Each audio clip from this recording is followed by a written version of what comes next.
welcome back to No Suspect React. So I'm gonna be reacting to a scary animation. I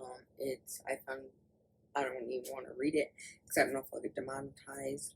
But I just don't want to read it. But you guys are gonna see it on the screen anyways. But I have a huge announcement that I want to make before we start this video. I'm getting a camera. Yes, a camera. As you guys probably know, I've been using my phone as my camera for a very long time. Yeah. But anyways, it doesn't really matter. This could go thrown. Okay. And I have a Pop-It. So, I'm going to be popping this while we watch the videos because I don't really scary stuff like this. But here we go. So, here we go.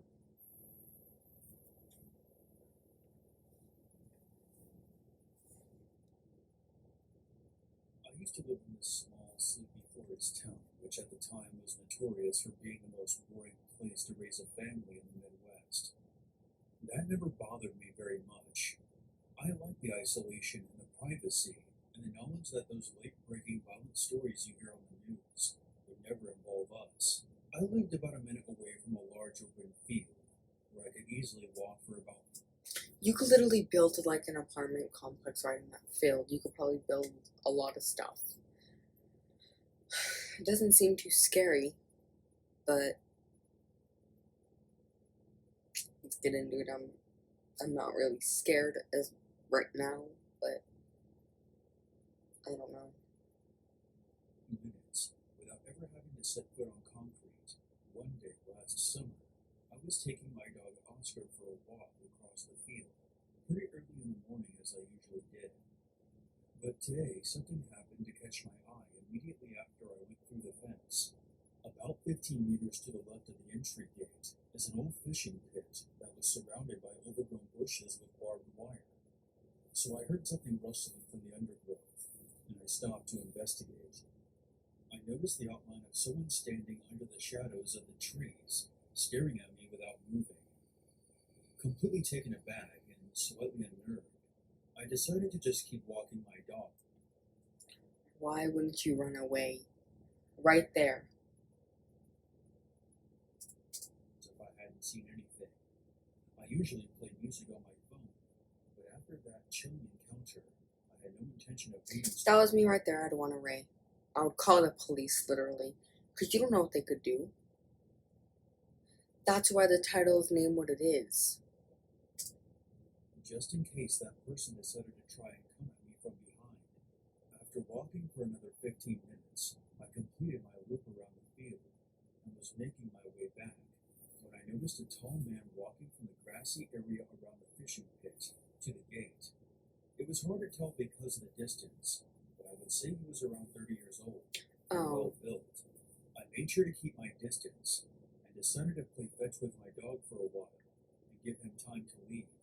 As my gut feeling was telling me. So he found out that it was just that. But you don't know what that guy could have did. That it wasn't a good idea to approach him. After a short while, I made sure the coast was clear and called my dog back over to me and reattached his leash. As we were making our way out of the field through the gate where we originally entered, Oscar started pulling at his leash and sniffing around the bushes where I had first noticed the silhouette of the man. I tugged at the leash and called my dog's name, but he refused to obey, which was strange because he usually didn't give me any trouble. I walked towards him to grab his collar, nervously scanning the area again for the strange man, when I noticed a piece of blue cloth on the other side of the barbed wire divider. That looks like a blanket. But again, you don't know what that man could have did. That surrounds the fishing pit. I tied my dog to a nearby stump, carefully climbed over the fence, and went to investigate. Investigating. That's the worst thing that you could do. Investigating. Next part is very difficult for me to recount, because while a part of me is pleased my actions that day brought light to a violent crime, and brought closure, however horrific, to someone's family, another part of me wishes wishes I had just been less patient and kept tugging at my dog because the nightmares had yet to stop. There was a body of a young girl covered in bruises.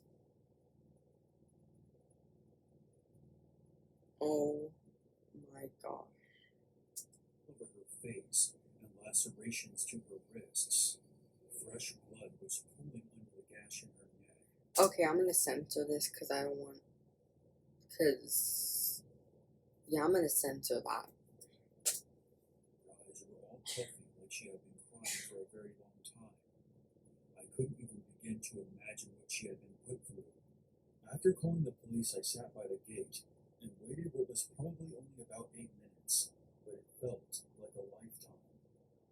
Even though I obviously knew she was dead, when I overheard the ambulance attendant confirm it, I threw up all over the grass. The police tried asking me questions, and I told them what I could recall about the stranger, while my dog whined and tried to nuzzle me while I sat on the grass. A week later, I read in the newspaper that the young girl was a 12-year-old named Megan that had gone missing no more than 5 minutes away from my house. She had been sexually assaulted before being murdered. After 3 months of continuous searching, nobody matched the vague description of the man I had given the police.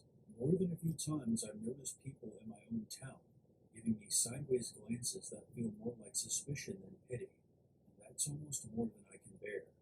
Please just remember to keep things in perspective, no matter how shitty a day you're having, however many trivial inconveniences you have to endure.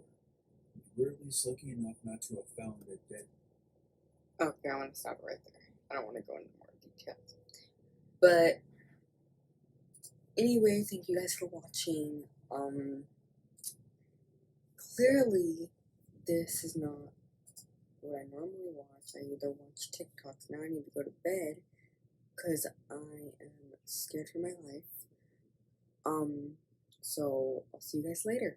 Bye.